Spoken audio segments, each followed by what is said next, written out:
జీవం కలిగిన దేవుని నామం పేరిట అందరికీ వందనాలు.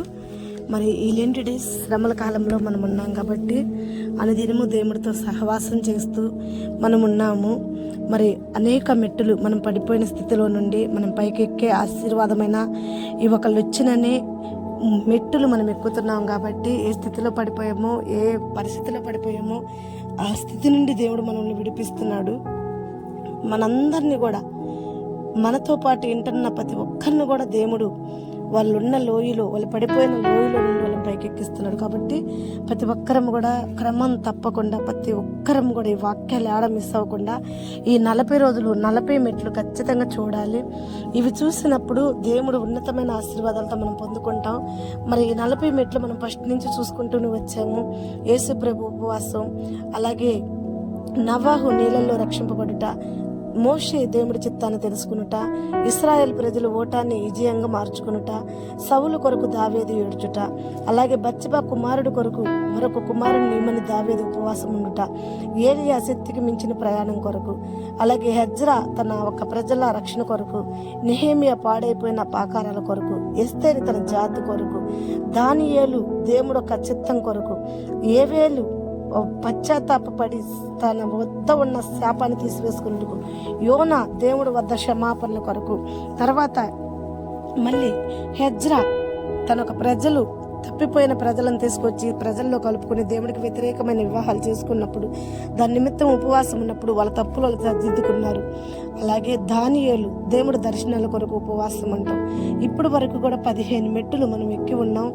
ఈ మెట్టులన్నిటిలో నుండి, మనం పడిపోయిన లోయల నుండి దేవుడు మనం లెక్కిస్తున్నాడు.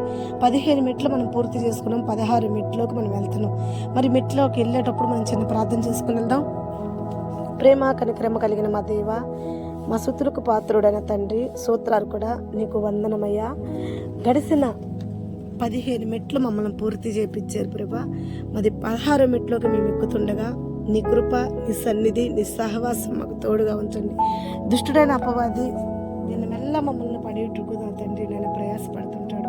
అయ్యా, వాడు ప్రయాస నుండి మమ్మల్ని తప్పించి, మమ్మల్ని విడిపించి, అయ్యా ఏ లోయలో మేము పడిపోయి ఉన్నాము, ఏ శ్రమలనే లోయలో మేము ఉన్నాము, అయ్యా పైకి ఎక్కుటకు నా తండ్రి శక్తి లేని వారిని, అయ్యా నీ వాక్యమనలు ఇచ్చి నీ వేసి, అయ్యా నీ దక్షిణ హస్తంతో మమ్మల్ని పైకి లేవనెత్తి, అయ్యా మా పాదాలు క్రీస్తు అనే బండ మీద స్థిరపరచమని యేసు నామంలో ప్రార్థించి అడిగి వేడుకుంటున్నాం తండ్రి, ఆమేన్. ప్రభు నామం పేరట మరొకసారి అందరికీ వందనాలు చెల్లిస్తున్నామమ్మా. మరి అనుదినము మా వాక్యం వింటూ మరి మా సహవాసంలో ఏకేవిస్తున్న ప్రతి బిడ్డలను కూడా దేవుడు సమృద్ధిగా దీవించును గాక. మా ఛానల్ సబ్స్క్రైబ్ చేసుకుని అనేకరికి వాక్యాన్ని పంపిస్తున్న మీ అందరి కుటుంబాల కొరకు, ఎందరైతే సబ్స్క్రైబ్స్ ఈ ఒక బేతేలు ప్రార్థనా మందిరంలో ఉన్నారు వాళ్ళందరి కొరకు కూడా మేము ప్రార్థిస్తున్నాం. అన్ని దినము కూడా మీ యొక్క అక్కర్ల అవసరాలు దేవుడికి తెలుసు కాబట్టి మీ నిమిత్తం మొరపెడుతూనే ఉన్నాము. మా కొరకు మీరు ప్రార్థిస్తారని, మా అక్కర్ల అవసరాల కొరకు కూడా తప్పకుండా సహాయం చేసే వాళ్ళ కొరకు కూడా మీరు ప్రార్థిస్తారని ప్రేమపూర్వకంగా మిమ్మల్ని కోరుకుంటున్నాం. మరి మా వాక్యాలు మీకు నచ్చితే మా ఇన్స్టా ఐడియా వచ్చేసి బేతేలు మినిస్ట్రీ అని ఉంది. మరి దాంట్లో కూడా చక్కని వాక్యాలు, గాయపడేవారే గాయాలు కట్టే వాక్యాలు వస్తున్నాయి. మీరందరూ కూడా దానికి కూడా ఫాలోవర్స్గా ఉండి ఆ వాక్యాలు కూడా విని అనేకరికి పంపిస్తారని ప్రేమపూర్వకంగా మిమ్మల్ని అందరినీ కూడా వేడుకుంటున్నాము. మరి ఈరోజు కూడా ఉపవాసం ఎవరిది? మనం ఎక్కుతున్న ఈ 16 మెట్టు ఎవరిది అని మనం చూస్తే 40 రోజులు జీవం కలిగిన దేవుడు అనేక జనాల్లో ఉండి వాళ్ళందరినీ, ఆ ప్రజలందరినీ కూడా బలపరిచిన మాటలు ఈరోజు మనం తెలుసుకుంటున్నాం. ఈ 40 అనే అంశం బాగుంటుంది. ఎందుకంటే 40 రాత్రులు 40 పగళ్ళు సాతాను జయించాడు. 40 రాత్రులు 40 పగళ్ళు ఓడలో రక్షింపబడ్డాడు. 40 రాత్రులు 40 పగళ్ళు దేవుడి చిత్తాన్ని తెలుసుకున్నాడు. అలాగే ఈ 40 రోజులు కూడా యేసు ప్రభు ఏం చేశాడంటే, రోమా సైన్యం అంతా కలిసి కూడా మన కొరకు ప్రాణం పెట్టడానికి వచ్చిన గొర్రె పిల్లని సిలువేసేసారు. సిలువేసిన తర్వాత ఏమైందంటే, యేసు ప్రభు తన తండ్రి వద్దకి వెళ్ళలేదు. ఎవరం కూడా, ఒక మనిషి చనిపోతే మన ఆత్మ ఎమ్మటనే వెళ్ళిపోయింది. అయితే యేసు ప్రభు మనిషి కాదు, ఆయన దేవుని కుమారుడు అన్నది మనందరికి తెలుసు. ఆయన బలహీనులను బలపరిచే వెళ్ళాడు. ఎందుకు ఆయన 40 రోజులు ఉండాల్సి వచ్చింది? 40 రోజులు భూమి మీద ఆయన ఏం చేశాడు? అని మనందరం కూడా ఈరోజు ఈ వాక్యం ద్వారా ఆ ఒక డౌట్ ఏదైతే ఉందో దాన్ని మనం ఆ డౌట్ని అంతా కూడా తీసేసుకుని బలపరిచే వాక్యం అనమాట. 40 రోజులు ఎందుకున్నారంటే, మొట్టమొదటి సమాధిలోకి వెళ్ళి వెతికినప్పుడు, దేవాతి దేవుడు వెతికినప్పుడు ఎవరికి కనపడలేదు. ముఖ్యంగా రాయి తీసివేచుట మగ్దలేని మరియా చూసింది. మగ్దలేని మరియా చూసి పరిగెత్తుకుంటూ వెళ్ళింది. మరి పేతుర్ని, యోహాన్ అనే వాళ్ళకి చెప్పింది, అయ్యా మరి యేసు ప్రభుని ఒక సమాధిలో పెట్టి ఒక రాయి పెట్టాం కదా, పెద్ద రాయి అది, ఆ రాయి మూత వేసి వచ్చాం కదా మనం, అయితే ఇప్పుడైతే ఆ రాయి తీసివేసి ఉంది అంటే దేవుణ్ణి ఎవరో తీసుకుని వెళ్ళిపోయారు, ఆయన ఒక బాడీని ఎవరో తీసుకుని వెళ్ళిపోయారు, ఆ బాడీని ఏదో చేస్తుంటారు అని చెప్పి ఆమె పరిగెత్తుకుంటూ వెళ్ళింది.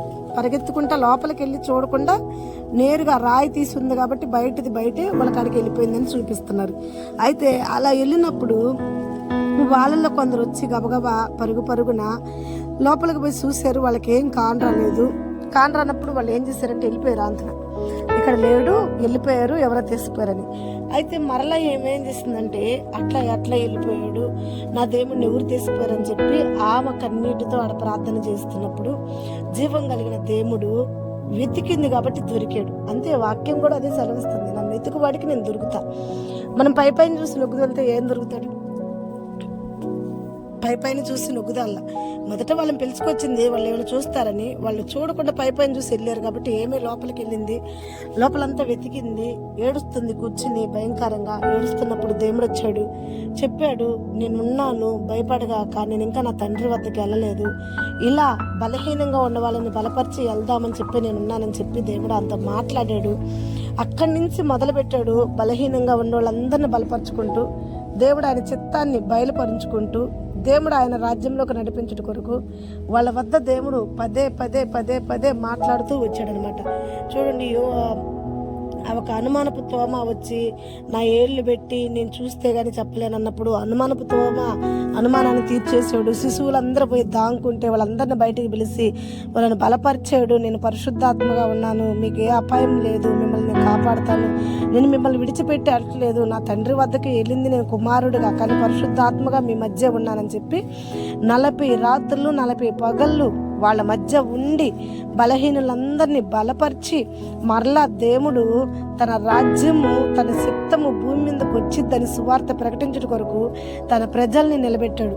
ఇక్కడ మనం చూస్తే దేవుడు ఏది కూడా విడిచిపెట్టేవాడు కాదు. తన పని ఏదైతే వచ్చిందో ఆ పని కడముట్టించాడు. అయినా సరే తన శిశువులను బలపరిచాడు. ఈ 40 రాత్రులు 40 పొగళ్ళు దేవాతి దేవుడు వాళ్ళ శిశువులందరికీ కావాల్సిన బలాన్ని, శక్తిని, ఆత్మని వాళ్ళకి దయచేసాడు అనమాట. ప్రియమైన బిడ్డలారా, మనము కూడా చాలాసార్లు దేవుడు మనతో లేడనుకుని ఏదో భారంతో, ఏదో కష్టంతో, మొయ్యలేని సమస్యలన్నీ నెత్తిన పెట్టుకుంటుంటాం. ఆ సమస్యల్లో కుంగిపోతుంటాం.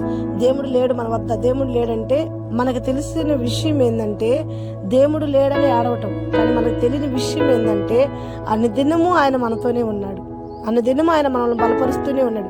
ఈ ప్రజల్ని 40 రాత్రుల్లో 40 పగళ్ళు బలపరిచినట్టే మన జీవిత కాలం అంతా కూడా, మన ఊపిరి మనలో ఉన్నంత వరకు కూడా, మన శ్రమల్లో, మన కష్టాల్లో, మన బాధల్లో, మన వేదనలో, మన దుఃఖంలో, అన్ని విషయాల్లో కూడా దేవుడు మనల్ని వెన్ను తట్టి బలపరుస్తూ మన గాఢంధకారలో చిక్కకపోయినా మనల్ని మళ్ళీ వెలుగులోకి నడిపిస్తున్నాడు. కాబట్టి ఈ వాక్యం వింటున్న ప్రతి బిడ్డలారా, అనుదినము దేవుడు మనతో ఉన్నాడని తెలుసుకోండి. ఈ వాక్యం మనకి నేర్పిస్తున్న ఈ మెట్టు అదే, మనల్ని నిలబడుతున్న మెట్టు అదే. దేవుడు మనతో ఉన్నాడు. ఏ స్థితిలో కూడా, ఏ పరిస్థితిలో కూడా దేవుడు మనల్ని విడిచిపెట్టాడు. ఈ వాక్యం వింటున్న నువ్వు నమ్మి ప్రార్థన చేసుకుంటే తప్పకుండా దేవుడు నువ్వు ఏ శ్రమల్లో ఉన్నా, ఏ ఇరుకులో ఉన్నా, ఏ ఇబ్బందులో ఉన్నా, ఏ బలహీన స్థితిలో ఉన్నా నీ వద్దకు వచ్చి నిన్ను బలపరిచి నీ తోడై ఉండే దేవుడు అనమాట. సదాకాలం ఆయన నీకు తోడై ఉంటాడు. God bless you. దేవుడు ఈ మాటలు దీవించును గాక. నమ్మితే నువ్వు దేవుడి మహిమ చూస్తావు, నమ్మకపోతే దేవుడి వద్ద ఆశీర్వాదాలు పోగొట్టుకుంటావు. నమ్ము, నువ్వు చేసే ప్రతి పనిలో దేవుడు నీతోనే ఉన్నాడు, నీ వెన్నంటే ఉన్నాడు. దేవుడు నీకు దూరంగా లేడు. దూరంగా ఉన్నాడు అని నీ ఆలోచన తీసివేయి. దేవుడు నీ ఎదుటే ఉన్నాడు, నీ సహకారుడుగా ఉన్నాడు, నీతోనే ఉన్నాడు. నీ బలహీన స్థితిలో నేను బలపరుస్తున్నాడని నమ్మి నువ్వు ప్రార్థన చేసుకున్నప్పుడు దేవుడు మహిమను చూసుదుగాక. ఆమేన్. God bless you. దేవుడి వాక్యం దీవించును గాక.